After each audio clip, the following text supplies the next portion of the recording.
Well, hello, Endow ladies. Simone here, and I'm with Professor Russell Hittinger. Welcome, Professor. How are you today? Very good. Thanks for having me. I'm so excited to have you, especially because you were supposed to be one of the professors at the Tertio Millennio seminar in 2019, and everybody was saying your favorite is going to be Professor Hittinger, and then you weren't there. So bummer, but now I'm very happy to have this interview with you. So thank you so much for being with us, especially because we're going to release a Catholic social teaching Endow study. So I wanted to pick your brain, one of the best brains to pick on this, I know, about Catholic social teaching and talk to you about that. So there's a lot of things I want to talk to you about, but first, I'd like to ask you about how you got involved with Catholic social teaching. I know you have a book coming out. Is it coming out pretty soon, Professor? The one that's coming out pretty soon is titled "On the Dignity of Society: Collected Essays on Catholic Social Thought." Nice. Okay, Yeah. I'm getting that. I'm gonna get it. I can't wait. I can't wait. So tell me then, because one of the things that we wanted with the Endow study is to not have it start at Rerum Novarum, but to have more of like a bird's eye view of Catholic social teaching. So I'd love to hear your thoughts about that, but also what's always kind of, I've reflected on is that Catholic social teaching is part of moral theology. So I don't know if that's entirely clear to a lot of people that Catholic social teaching principles are born out of fundamental moral theology. So I kind of wanted to just say that so that people have kind of like a categorical framework for like where to place Catholic social teaching. It's not this like random collection of teachings, but it's actually grounded in theology, in moral theology. So I'd love to hear a little bit about your story of how you got into all of this, but also to hear about why does Catholic social teaching not just start with Rerum Novarum and Leo XIII? Well, it wasn't formally placed under moral theology until the pontificate of John Paul II. No way. See, No, this tradition went on for 150 years before anyone decided to place it somewhere.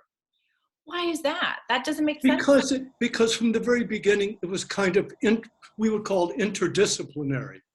It has to, like your Endow study guide has it right. The thing is, the Catholic understanding of the restoration of society, of being right with our neighbor and with God.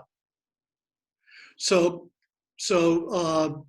I guess those are the two great commandments, and they come under moral theology.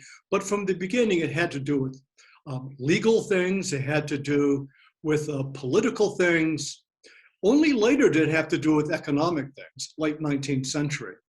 But so it was philosophical, it was theological, and no one knew quite where to put it. And if you had gone to a Roman university, even during the pontificate of Leo XIII, I mean, there wouldn't have been a place in the Gregorian University in Rome in the catalog for this subject. Wow. And in fact, even in Catholic universities, if you had gone to Marquette or Notre Dame or Fordham or wherever, I mean, as late as post-World War II, period, no one quite knew where to put it. Wow.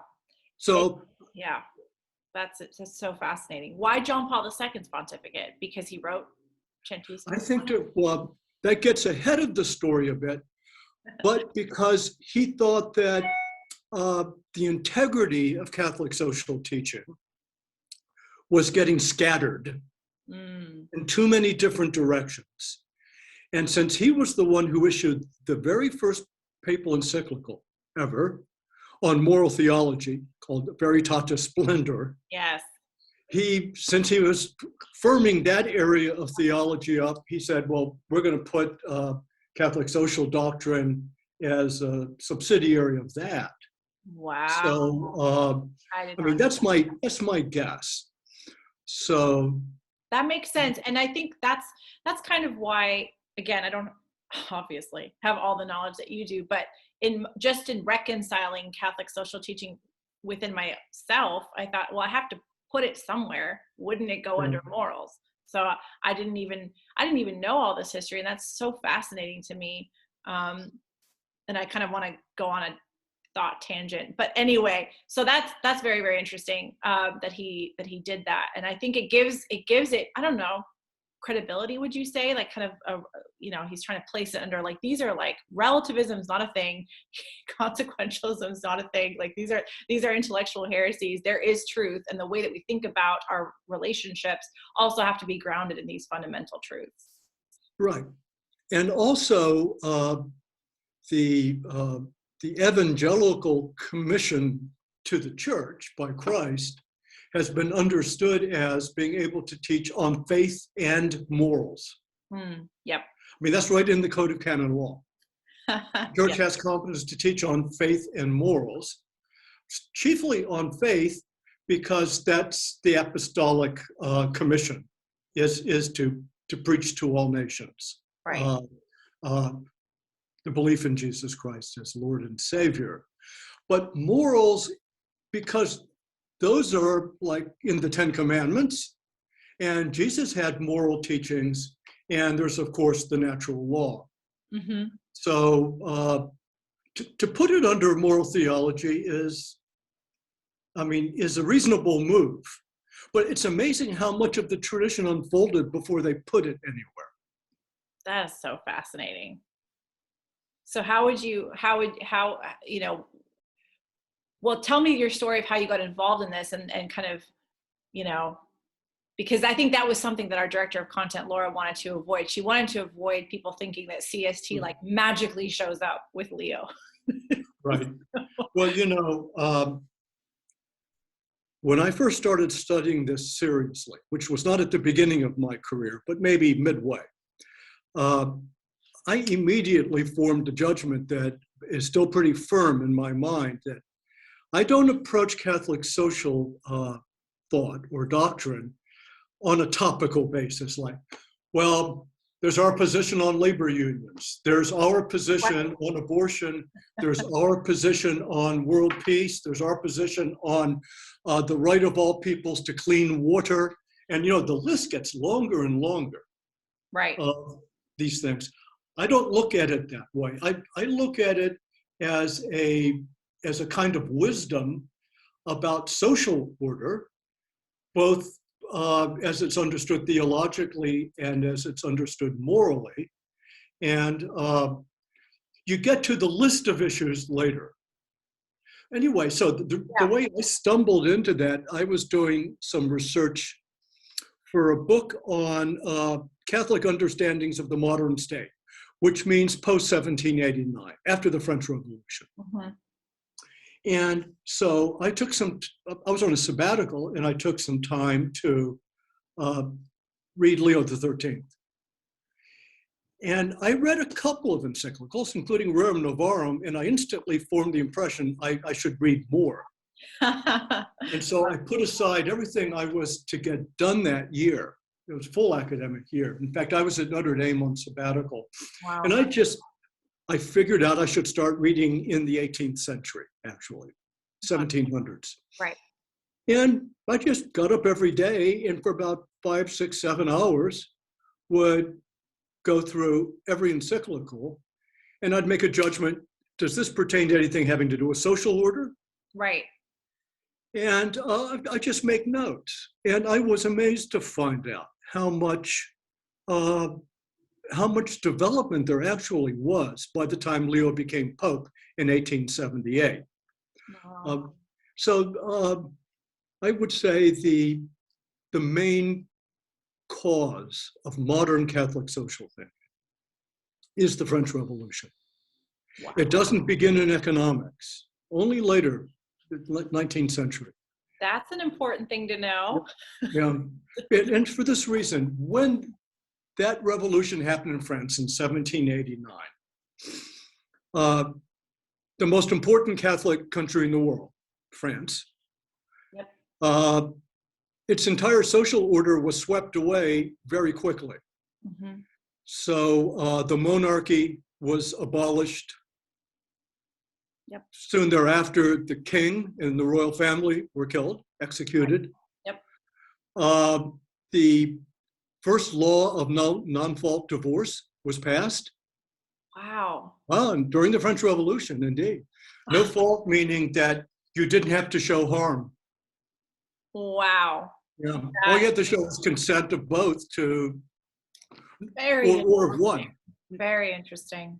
It also passed a law making solemn religious vows not only illegal, but illegal under criminal law.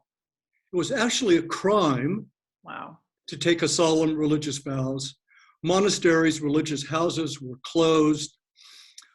Clergy had to go into the pulpit and swear an oath of loyalty to the new government. So certain essentials of Catholic life, I would say societies that are tied together by vows are abolished. So the king takes a vow to the kingdom. Yeah. And in the coronation rite, the king actually puts on a ring. Yeah. And marries the realm. Right. So kingship is gone. Religious vows are gone. Matrimonial vows are flattened to the point of just being a mere contract, not a vow. Why does the criminal vows surprise me less than the no-fault divorce? I don't know why, but. Well, liberty, equality, and fraternity, which means all social orders have to imitate the political regime of equality and liberty. Mm-hmm. And, when people who take vows are not underscoring liberty, they're underscoring a loyalty rather than a liberty, and a loyalty to an institution, right? Right. And so the culture of vows of the three necessary societies, which we can talk about later. Yeah. It's marriage, which is the foundation of family.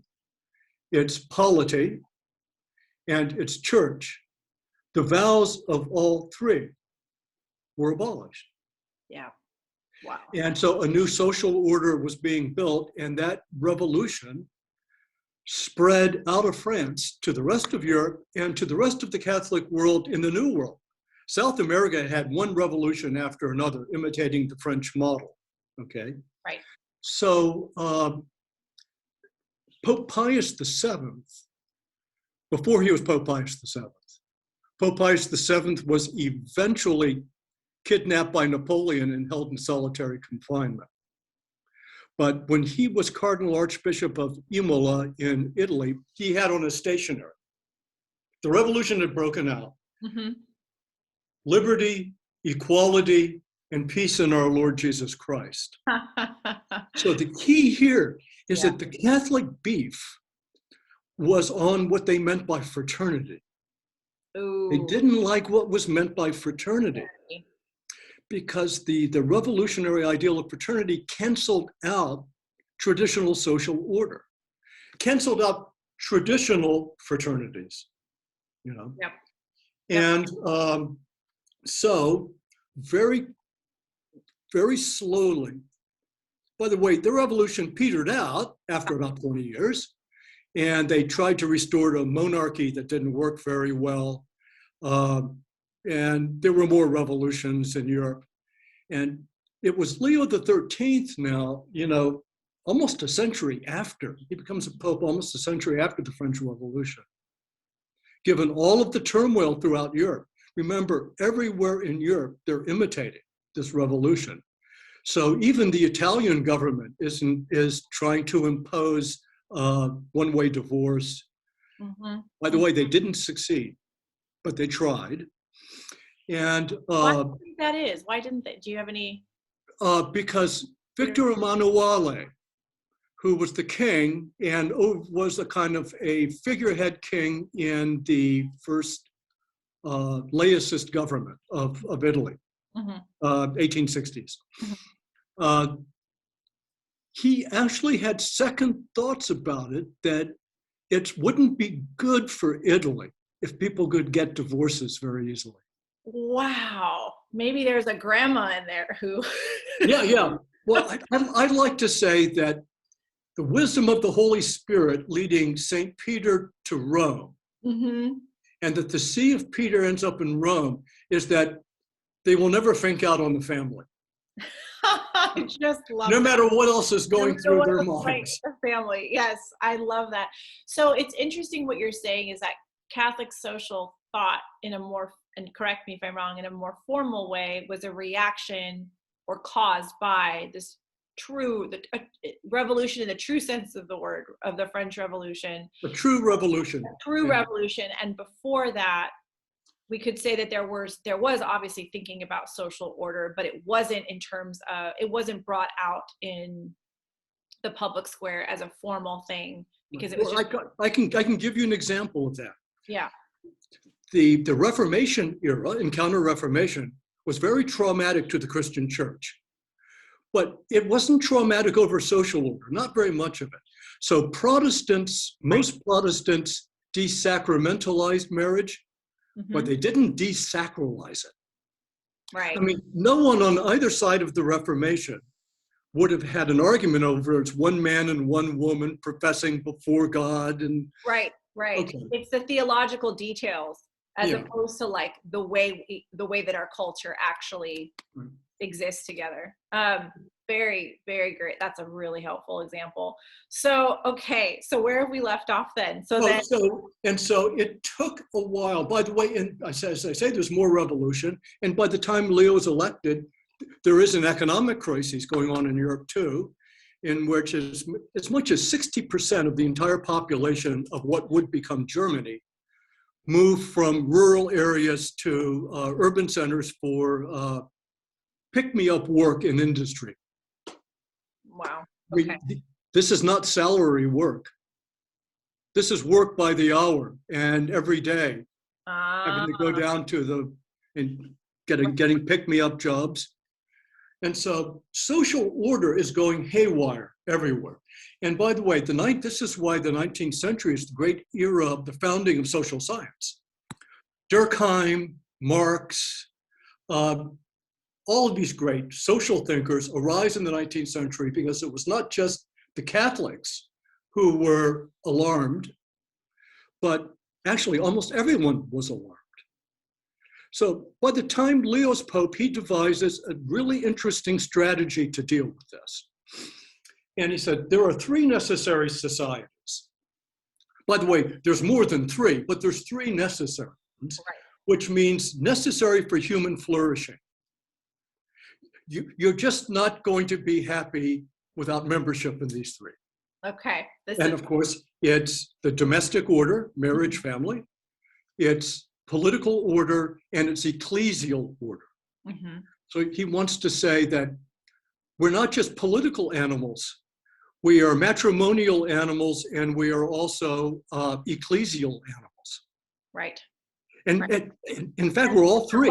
This is a logical progression. Right. You can't be in the political order well without your own little unit where you're living your day-to-day life, and then the political square has to then be ordered to the spiritual reality of the ecclesial order. So this is brilliant. Now, why? So are you saying like his strategy was then to take it out of kind of not practical stuff, because there is practical stuff, but take it out of the practical, economical, like we're having this like industry change and how people work, and into like understanding that human flourishing starts here, and this is going to give us the flourishing framework to exist by which we can then make better judgments.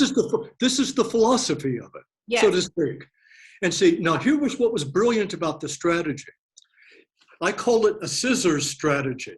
Because remember, the lowest order, which is the domestic order, is based on sacramental marriage. So the state is limited from above by a supernaturally founded entity called the church, and from below by sacramental marriage. Oh, that's a great way. It puts the state into a scissors, you see. Oh, that's so brilliant. It's brilliant. And it worked so well with regard to being able to convey to a large number of people this concept, to understand this, that the popes kept on using it for a long time. because it worked really well. So the state is limited from above and it's limited from below. We're going to think about liberty like this with this in this framework. I love that. Genius. Yeah, and he used that in many of his encyclicals. And by the way, the encyclicals on this subject are not only are they not just about economics, they're not just about politics either. I mean, they're about social order. So they could be about the social order of the church. He actually even has an encyclical on the social order of angelic choirs. Oh my gosh. Against the socialists. Why you can't reduce everything to one flat order. Oh my gosh, what is the name of that? And I want to read it. It's his very first encyclical against socialism. I'm trying to remember the name of it, but it's like within months of his election, 1878. Oh, that's so neat. Okay, I'm going to look that up. Professor, I know you do all these fancy, lofty things, but do you have like underground book clubs that, one might want to join?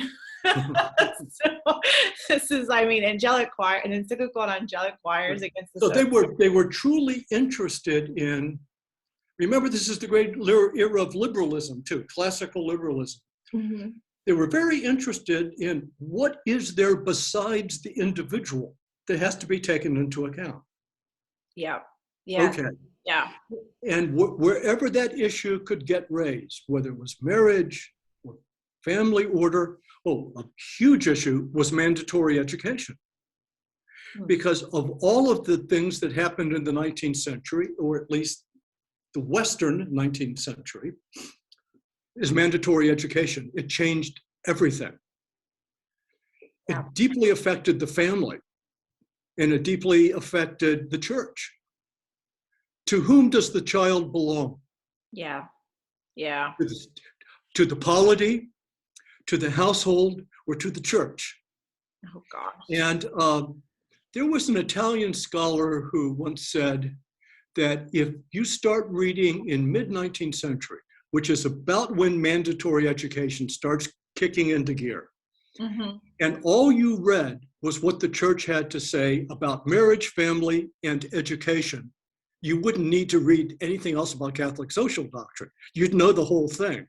You'd know the whole thing, yeah. Because those disputes were so multifaceted, including in the United States. Well, the United States didn't have the problem with revolutions, constant revolutions, the way Western Europe did. But it was really hard for the Catholic Church in this country to work out a plan of what to do about education. Yeah. With regard to the public schools.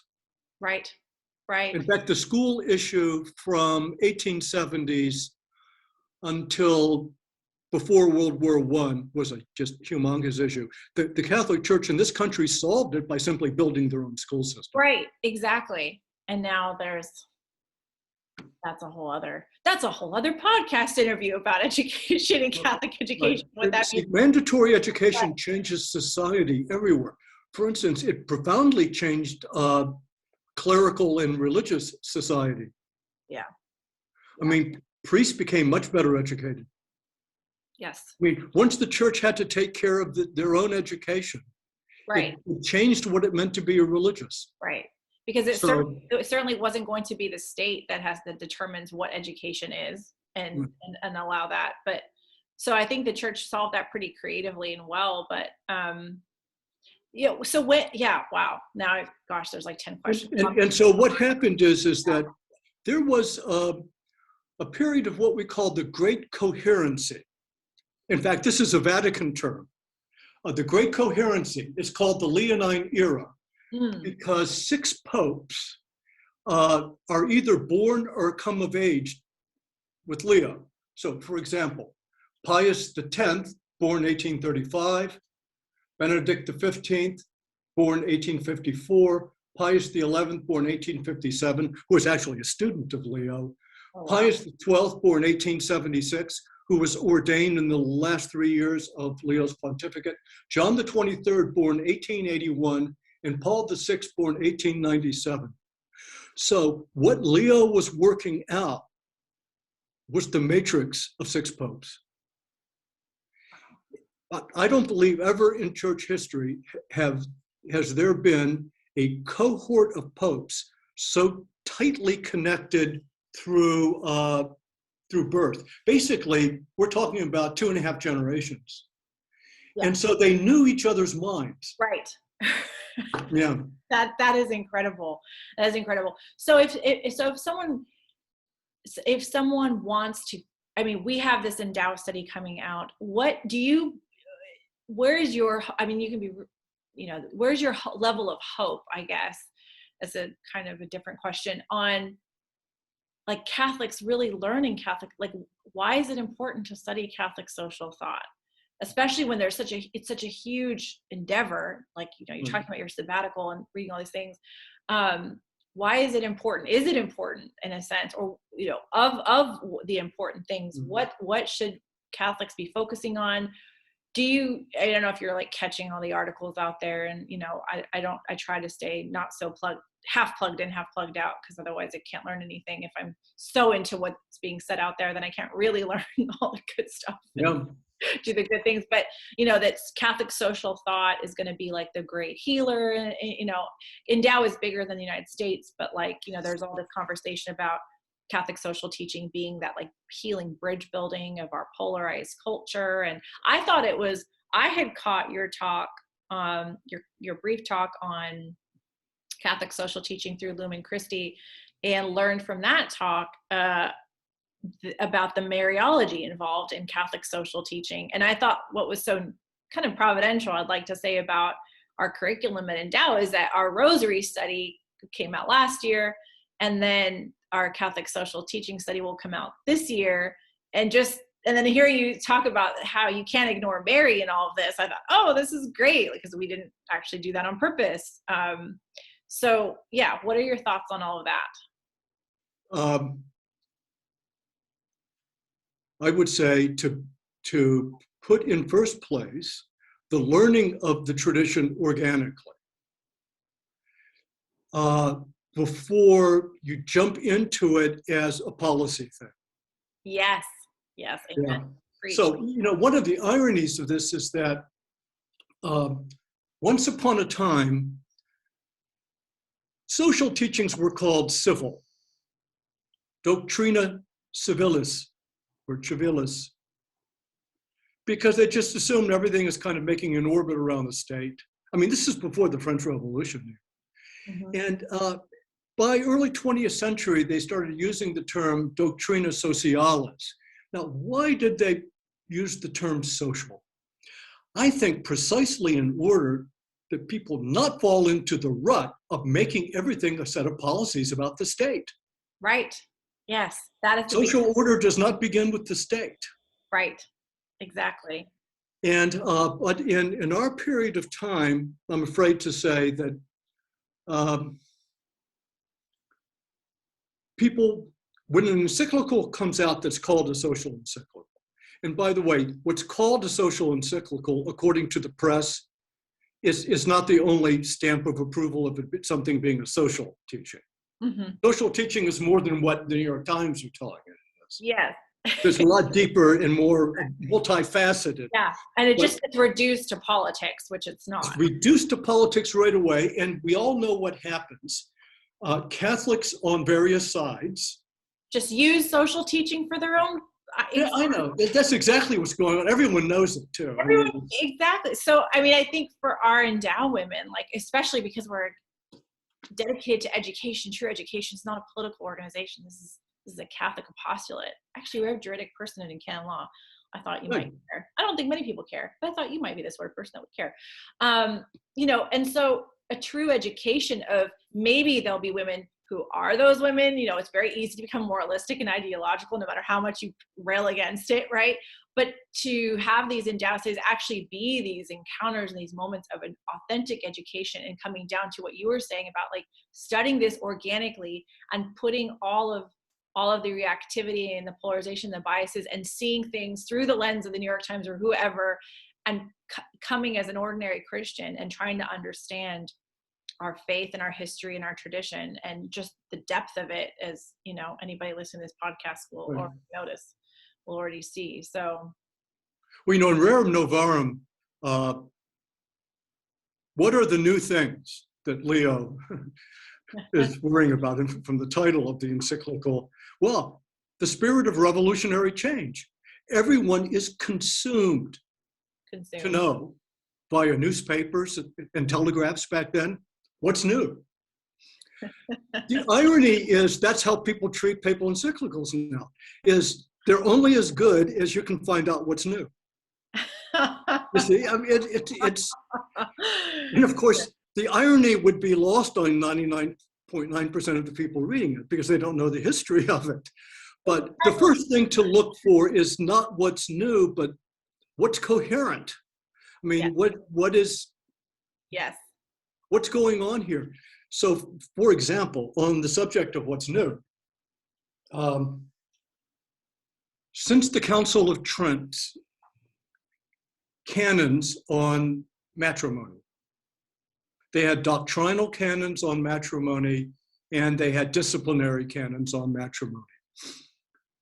All those centuries go by, it was 3 centuries, until there was a formal papal teaching on matrimony. And that's Leo XIII. And it's 1880, Arcanum Divinae. It may even be his most important encyclical. Wow. Because it's truly a social encyclical. He gets right down to what makes this society a true society, what differentiates it from other societies. It's called Arcanum Divinae, which was followed by his own students' reprise. Pius XI did a reprise of Arcanum Divinae in 1930, and it's called Christi Connubii. Yes. And that's also a social encyclical. And by the way, since 1930, it's the last one standing. Most people don't know this. There hasn't been a formal pontifical teaching on matrimony since 1930. Wow. So what's new? What's new is 1880 and 1930. You just have to look back a ways. So wait, is that why Christi Connubii is like the famous one? Because it's the last one? How come I've never heard about the Leo one? Oh, the Leo one is crucial because, yeah, it's the first in almost 200 years. I mean, you know, I'm like medium in the nerd barometer maybe, but he gets really right down to questions of social order in this. I mean, you can learn a huge amount about social order rightly apprehended by beginning with Arcanum Divinae, and then skip ahead and read Christi Connubii because other problems come into view by the 1920s. The state's intervening in it more than marriage, more than in family, more than ever, because it's Mussolini time in Italy, for example. Yeah. But so you want to read these because you're not just learning about matrimony, you're learning about what family is, you're learning about what education is, you're learning about what the relationship between the domestic unit and the church is, you're learning about the state. By the way, it's in Christi a fantastic analysis of why physical and social sciences, as they understood them in the 1920s, were entirely insufficient for understanding matrimonial and domestic order. Wow. So, I mean, these things have philosophical heft to them.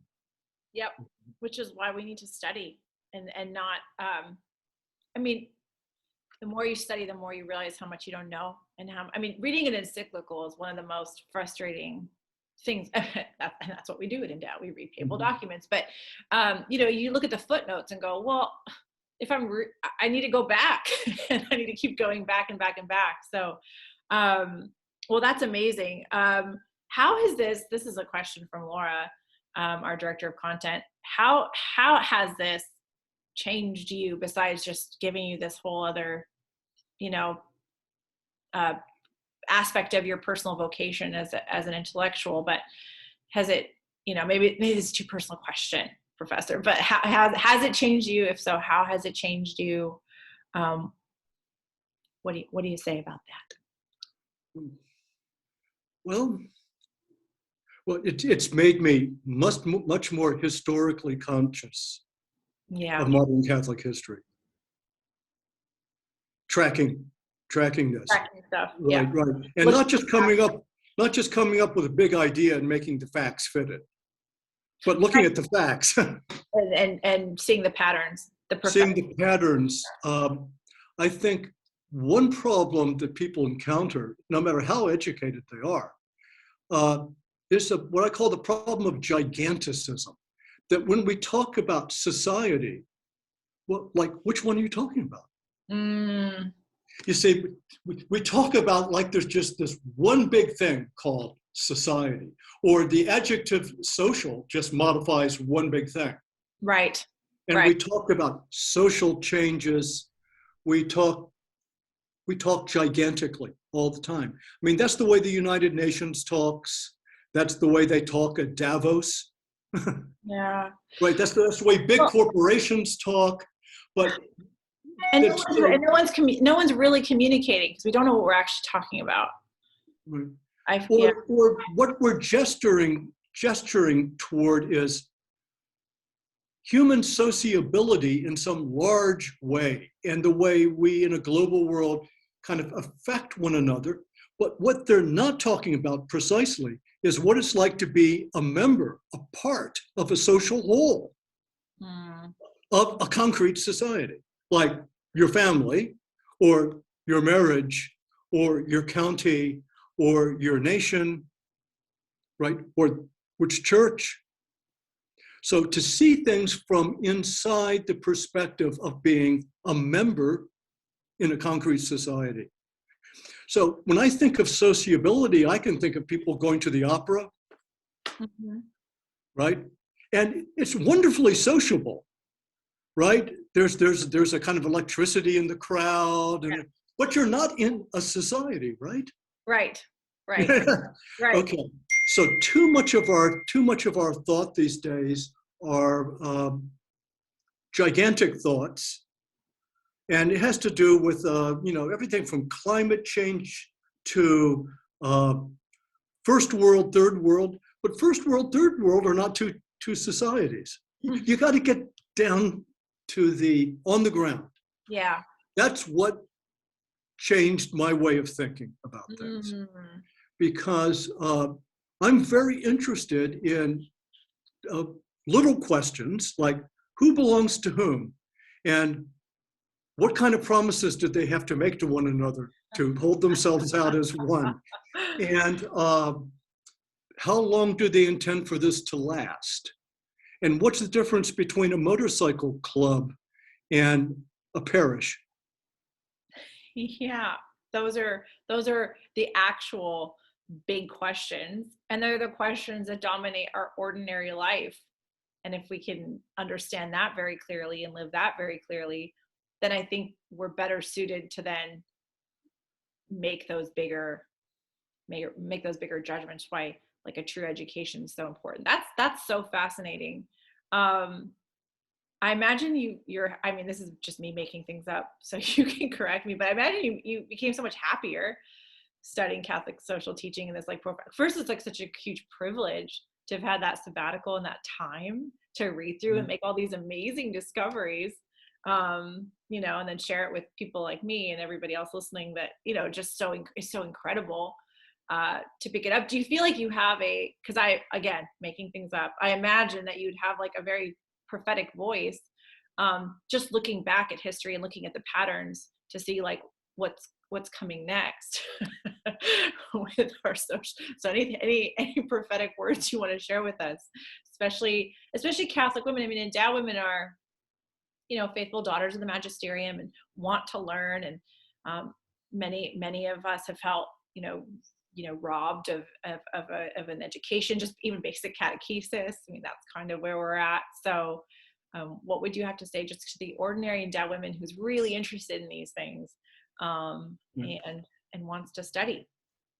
Well, I think the lesson that Pope Leo a century ago was so interested in conveying is still the main one, which is that early 20th century, globalized, electronically connected, right? Someone's probably listening to us right now and we haven't even posted it yet. creepy. We're connected like all get out. Yeah. And so the social options are multiplied and multiplied and multiplied, right? You call people friends on Facebook and then you don't call them friends. Yeah. The voluntary associations are much more within the reach of ordinary people than they would have been, let's say, in 1810. Voluntary associations are there to form friendships and then to dissolve them and to move on to others, so on and so forth. Okay. So part of the problem of the contemporary world is the superabundance of choice with regard to even something as simple as rectifying our loneliness. I mean, so where do you even begin, right? Okay, so. Well, yeah, now you're making me think about that is exactly the source of our loneliness. All these immense pollution of voluntary associations, then the three necessary societies are not reflected on and not thought about, not lived richly and not lived well. That's right, because social capital theorists, which are somewhat in demand today, they call social capital this. It's an analysis of how many different societies or groups you belong to. And as you belong to more and more, let's say Boy Scout troop, bowling club, and your motorcycle club, right? You build up social capital. But the problem is that's very questionable capital. And I'll give you an example. Yeah. The sociologists, well, they're economic sociologists at Princeton, Case and Deaton, 2 years ago came out with a very highly publicized study on the mortality and morbidity rates of undereducated white males in the United States, whose morbidity and mortality rates were just off the map. Wow. Okay. And they were trying to correlate, what are the factors? I mean, there are factors like they're not at work. They're playing video games at home at the age of 35 years old. Factors like drug addiction, to be sure. Factors like an enormous population who had been in prison gets released. They don't know what to do. But the steadiest factors were three. If this is just correlation, not causality now, but correlation. Correlation. Okay, the extremely vulnerable will have this in common. Their marriages have flopped, and every time they try to do them again, they flop again, and their family relations are in tatters. And they've dropped out of their churches and any religious. The biggest decline in our country from church going is not millennial atheists. It's 40-year-old undereducated white males who don't go to their Methodist church anymore. So first of all, it's the family coming apart. They don't want anything to do with it. Every time they do it, it's a bigger mess than it was before. They drop out of church. And the third one is this. They're alarmingly angry at every political authority, beginning with the mayor. Because everybody's fault. It's all. Yeah. So, but these are the three necessary societies, right? So if you go, so you may go out and join a club. Right. But social order, to be right with other human beings socially and not be a somewhat successful participant in these three necessary societies is doomed. It's doomed, and it won't matter. And we have all the statistics out there. We have these things called the epidemic of loneliness. We have all this. So yeah, it's simple. When you see in the old days, they were called necessary. This was kind of taken out of Aristotle, who said about political order, it begins in necessity, but ends in excellence, by which he meant that a community will create political order first, because if they don't, they're just going to kill each other. Yeah, right. Yeah, I mean, every question of justice is going to have to be solved like Hatfields and McCoys if you don't have it. politically. Yeah.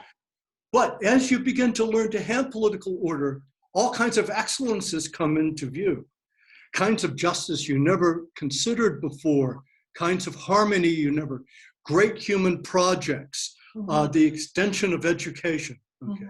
Well, every one of the necessary societies begins in that kind of necessity.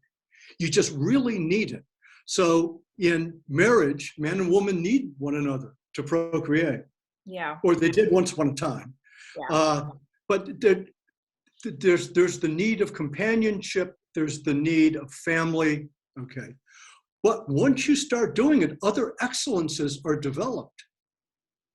Other excellences come into view. Okay. And same with church. It begins in a necessity. It's called salvation, forgiveness of sins. Okay. Yeah. But it becomes something as great as the cathedral at Chartres. Yeah. Yeah. So necessary societies transcend their first necessity. And the bond becomes a hub of other human perfections, you see. And creativity and,